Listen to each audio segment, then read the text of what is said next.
Magandang hapon po. Sino po sa inyo pwedeng sumagot sa tanong natin na may chance ng manalo? Sige po, sige. Kapitan niyo po ito, dito kayo magsasalita. Sige. So, ano pong pangalan niyo? Yes po. Yes. Yeah. Tagasan po kayo? Tagasan kayo? Taga dito po, sa St. Jude. St. Jude, okay ma'am. So, nung nag-aaral kayo ma'am, anong favorite subject niyo? Favorite subject? Depende yung tanong ha?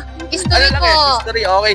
So, dahil history ang favorite subject mo, may pili ka sa subject natin kung saan magbibis ang tanong natin. Ang mga subject is Filipino, English, Math, Science, Araling Panlipunan, for MAPE, for Music and Arts. Pili ka kung alin dyan, tapos doon kami magtatanong. O, science na lang po. Science, okay. Okay ma'am, dahil science ang napili mo, ito ang katanungan ko. Mahirap yata to ah. Hindi. H2O is a chemical symbol of what?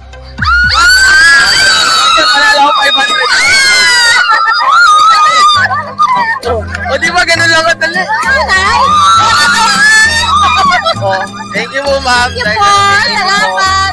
Ano pong ano to? Anong program to? Program. Tulaga po. Ay, joke. Sa isang mundo, saan ka man ay